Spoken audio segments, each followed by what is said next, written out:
Hi, I'm Julie. And I'm Tim. Welcome to episode 40 of MyDenmarkTV.com.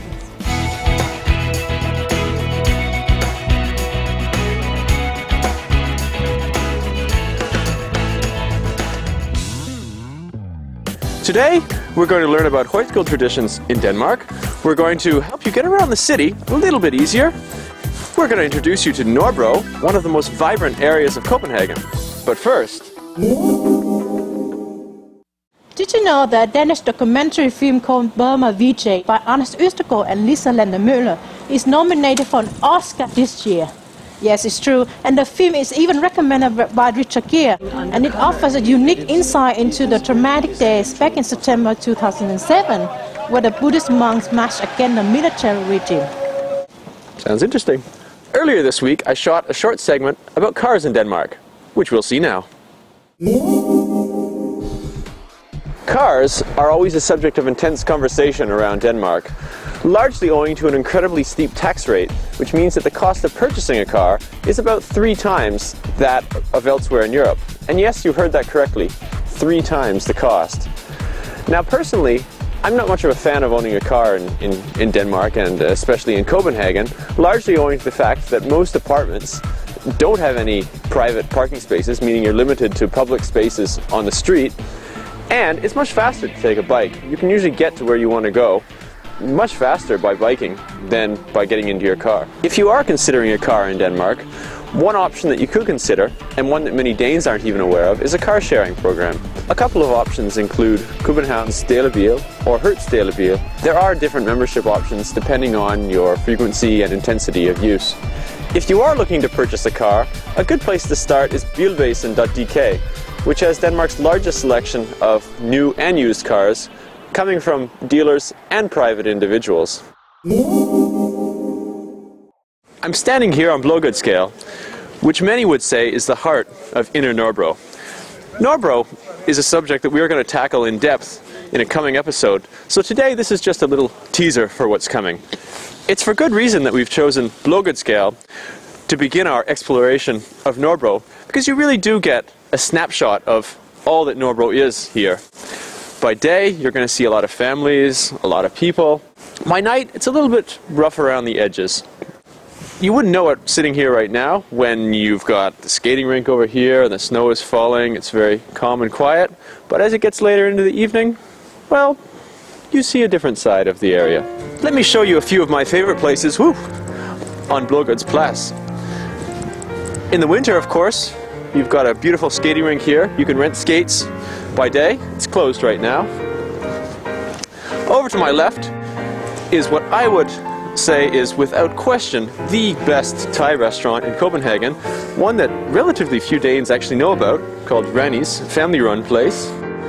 Over to my right is a place which has been around for a long time called Blaagards Apotheker, which is a very nice bodega-style bar, but a little bit nicer than your normal bodega.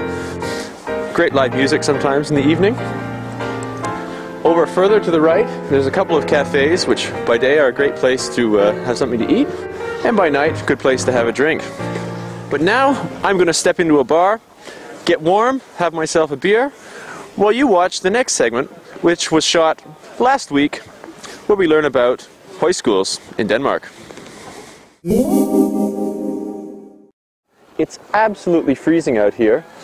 I'm very cold, but it's snowing and it's quite beautiful. We're here because we want to talk about the Danish tradition known as højskole or high school. Højskole is not a school in a traditional sense. Højskole is something which can cover any number of subject areas, and the courses run from anywhere from 1 week to several months, and all ages attend the courses. You can have 18 to 25-year-olds, you can have 30, 40, 50, 60, even 70-year-olds joining højskole classes. Højskole began in Denmark back in the 19th century, started by a renowned Danish pastor, Nikolaj Grundtvig, who revolutionized the Danish education system in many ways, and one of his main ideas was to bring education to all levels of society, all levels of people, to give them a chance to learn in a non-traditional way. We're not talking about book learning here, just learning about subjects that interested them. There are over 75 højskole or high schools in Denmark. And Borup's High School, where we're standing right now, is a good example.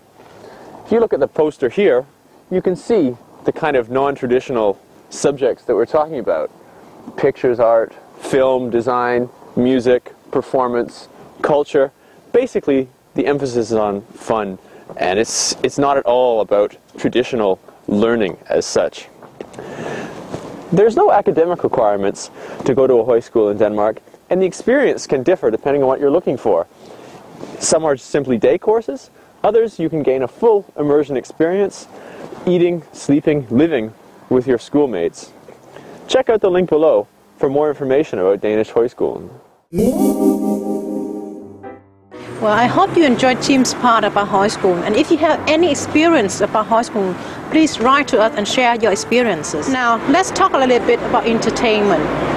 We are in the beginning of March and it's still so cold outside, so it's very limited what you can do outdoors. So visiting one of the museums here in Copenhagen can be one of the good choices. Some of you may have followed the UN Climate Conference back in December last year, so you know that climate change has been the main headline in many media outlets. But how can you also understand and reflect about climate? Well, the National Gallery of Denmark has put together an exhibition about this subject, and it's not directly about climate change, but it's more or less about humans' relationship with nature seen through different Western art. The exhibition will last until April 5th, so please go to their website to find out more information. That's all from us today from Nørrebro. Join us next week. We're going to be looking at working in Denmark, getting a job. Yes. Thanks very much. Thank you very much, and see you next time.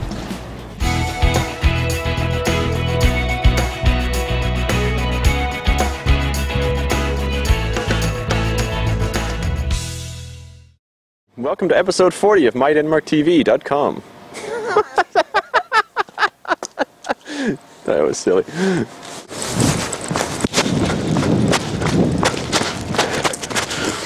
Hi, I'm Julie. And I'm Tim.